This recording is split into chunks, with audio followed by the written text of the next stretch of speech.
Bonjour mesdames et messieurs, bienvenue dans ce 6h30. Ouvrons ce journal par cette visite du Premier ministre au village des Jeux de la francophonie. Amadougon Koulibaly s'est rendu au village Akwaba. Il a visité le village, il a également dîné avec les athlètes, puis il a échangé avec eux sur leurs conditions d'hébergement. Le reportage d'Herman Guivet.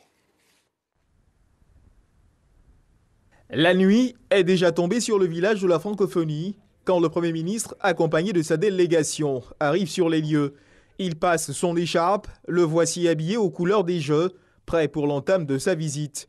Accueilli par les chants galvanisants des bénévoles, il s'offre autour et au détour des bâtiments du village, marquant escale au village ivoirien. Dans la team nationale, la nouvelle pépite du sprint ivoirien, Cissé Gueux, reçoit les félicitations du Premier ministre pour ses dernières performances. Amadougon Koulibaly marque ensuite plusieurs escales au village français, camerounais puis malgache. Au village camerounais et malgache, en plus de savoir compétir, on sait également chanter et danser. Lavage des mains, puis direction le réfectoire du village. L'instant in de cette visite, le voici.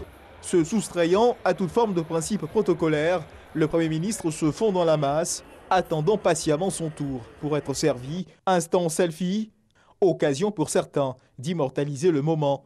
Une posture aux allures de colonie de vacances qui rappelle certainement au chef du gouvernement des souvenirs d'internat. Puis vient l'heure du service, le chef du gouvernement rejoint la table ivoirienne. En plus d'être agréable, le moment est également festif, car deux athlètes célèbrent leur anniversaire et l'un d'entre eux apporte une part de son gâteau au chef du gouvernement qui apprécie.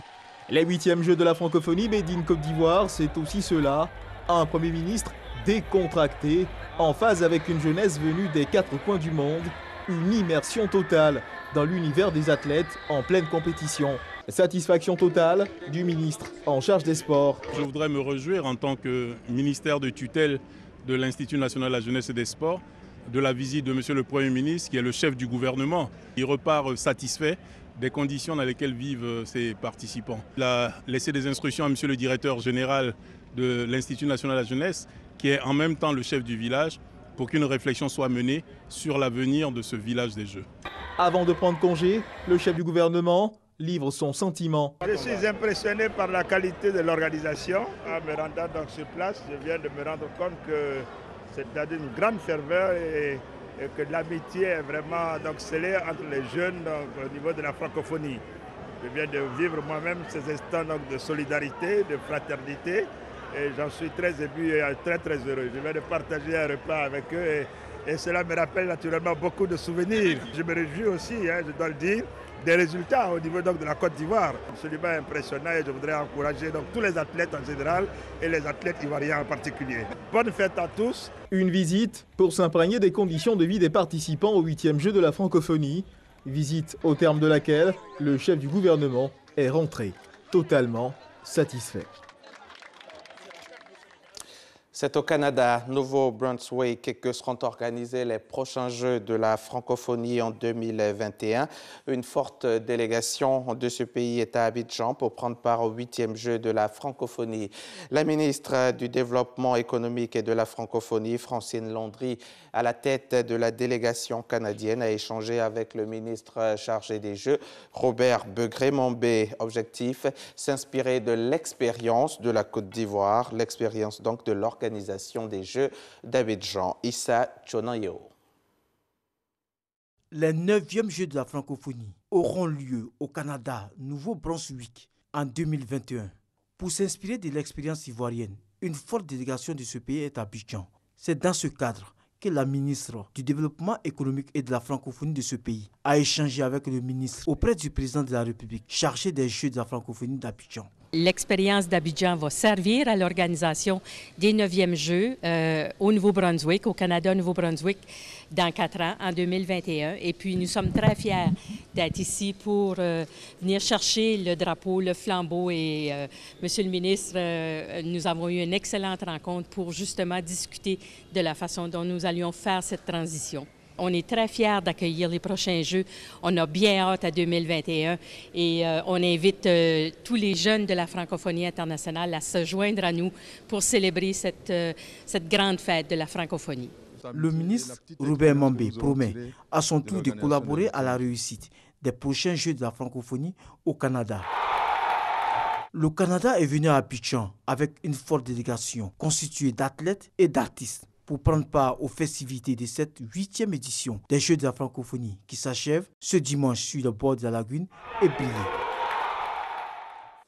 Le Nushi fait un grand pas en avant de la rue. Il est inscrit dans un nouveau registre. En l'occurrence, le mot s'enjailler fait son apparition dans le dictionnaire français, le Petit Robert 2017 et 2018. Notre reporter Gabriel Zané fait ici un tour d'horizon avec les adeptes de ce langage argotique ivoirien et fait un clin d'œil au mot s'enjailler. Dans les rues des quartiers populaires d'Abidjan, comme ici à Djamé-la-Gare, on parle le Nushi, l'argot ivoirien ou le français à l'ivoirienne. C'est un moment de la rue, quoi. Dans le travail, les clients ne peuvent pas tout comprendre, quoi. Donc souvent, entre les apprentis, on s'explique en Nushi. Jean, mon fils, Podatia ici. Pratiqué jadis aux abords des gares, des marchés, le Nushi, considéré comme la langue des petits voyous, est devenu la langue de la comédie populaire, puis celle de la musique ivoirienne. En 2003, Nash était étudiante en faculté d'anglais quand elle a adopté le Nushi. À Yopogo, Nyangono, voilà, Carrefour Petit Marché Thérèse là. Donc là-bas, je voyais que tout le monde autour de moi parlait le langage. Moi, j'étais fan de ça, mais je n'avais pas encore le pampali de parler. Parce que je faisais mes maquettes en français. Et quand les gens écoutaient, on dit, mais attends, c'est quelle rappeuse française? Donc automatiquement, moi, je ne me retrouve pas dedans. Et les gens aussi ne se retrouvent pas dedans. J'ai dit, bon, il faut garder mon originalité, il faut avoir quelque chose qui va me différencier des autres artistes rappeurs ou artistes rappeuses.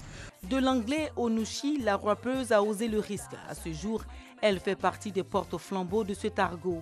La quasi-totalité de ses textes est chantée en Nushi, une authenticité qui lui a ouvert bien des portes à l'international. Je vais exprimer cela, dire à ces Suisses-là qu'on a notre culture. Et moi, je fais la promotion d'un langage qui est comme le verlan en France. Donc, automatiquement, ils sont intéressés. Donc, beaucoup d'ateliers, beaucoup de spectacles, beaucoup de tournées, quoi. Mieux, celle qui se fait appeler la Gokra du Gassa. Entendez la femme battante du ghetto présente depuis 2015 le journal Gbaye, un journal télévisé en français et en Nushi, diffusé pour l'instant sur la toile. Le journal normal, tout le monde ne comprend pas. Donc, les gens du ghetto, pour les intéresser, pour qu'ils soient informés, pour les emmener à comprendre aussi l'information, à savoir ce qui se passe ici et comme ailleurs, on a décidé d'écrire ce journal-là en Nushi et en français. Moi, je donne l'actualité en Nushi, je traite l'information en Nushi et mon binôme, Smile, il traduit ça en français pour rendre le truc plus accessible. Au grand bonheur de cette ambassadrice du Nushi et des autres défenseurs et adeptes de ce langage, le Nushi a fait cette année son entrée dans le dictionnaire français. Le verbe s'enjailler se retrouve dans le Petit Robert illustré, un dictionnaire français, et se conjugue à tous les temps. Pour cet auteur d'ouvrage, parler et écrire correctement le français, c'est une forme de reconnaissance de la diversité de la francophonie. Dans la francophonie, le français doit s'ouvrir aux autres peuples et s'enrichir davantage. Parce qu'une langue qui est dynamique, une langue vivante, elle s'enrichit toujours. Et nous sommes au stade, à l'ère de la mondialisation. Ce qui fait que vous êtes d'accord avec moi qu'il y a beaucoup de mots et expressions, n'est-ce pas, des anglicismes qui sont aujourd'hui partie prenante, n'est-ce pas, de la langue française. Mais cet enseignant de français a encore de la réserve vis-à-vis de l'usage des mots Nushi dans un devoir de rédaction. Et on peut l'employer, par exemple, surtout sur le plan de la communication verbale. Mais écrire ça, je doute fort que beaucoup de professeurs de français soient d'accord avec, même si ça est dans le dictionnaire. Je parle de la langue relâchée. Le mot est admis dans le dictionnaire, certes, mais nous, en tant qu'enseignants, on tient compte du niveau des langues. À l'origine, s'enjailler veut dire s'amuser, s'éclater. Né dans les années 80, ce verbe est dérivé de l'anglais enjoy, qui évoque la joie. Les créateurs de l'argot lui ont ajouté un suffixe tout aussi évocateur. Julien Gualo fait partie de cette académie de la rue, là où s'invente et se crée le lexique Nushi. J'ai créé le Pongé Pongé, qui signifie en Toura Yafoy. La rue a validé le Pongé Pongé parce que l'hématopée sonne bien. Ça sonne bien dans le Yukuli. Le Yukuli, c'est embêté. Donc les vieux pères ont validé, ils ont mis Za. Za, c'est visa. Le Nushi, un langage vulgaire, Un assemblage d'expressions d'un bon à rien, langage de la violence, Julien Goualo s'élève contre tous ces clichés. Le nouchi pour lui est un véritable art de vivre et brise la barrière de la langue en Côte d'Ivoire pour permettre aux jeunes des 60 ethnies parlées dans le pays de communiquer et de se comprendre aisément. C'est dans le nouchi qu'il n'y a pas de xénophobie parce que toutes les langues rentrent. Quand je te dis tchéngin, c'est en moré, mais c'est rentré par rapport à la sonorité. Quand je te dis phase, c'est un peu baoulé. Tous les groupes ethniques se retrouvent là. Le nouchi est né en Côte d'Ivoire, mais on ignore cependant qui en détient la paternité. Il se nourrit de langues de plusieurs ethnies du pays. Baoulé, Dioula, Bété, Atié, mais également du français. Plus usité dans la rue, le nouchi a conquis et séduit l'Académie française. C'est tout l'espace francophone qui désormais va s'enjailler avec l'argot ivoirien. C'est un reportage signé Gabriel Zani. Les 8e Jeux de la francophonie prennent fin ce dimanche 30 juillet au village Akwaba, à l'INJS, dans la commune de Marcory. Et à cet effet, le directeur général de la police nationale invite les populations au respect des dispositions sécuritaires. On écoute le DG de la police. Nous sommes à 2 jours de la fin des 8e Jeux de la francophonie, où nous préparons activement la cérémonie de clôture qui aura lieu au village Akwaba, à l'INJS, dimanche 30 juillet, de 18h à 20h.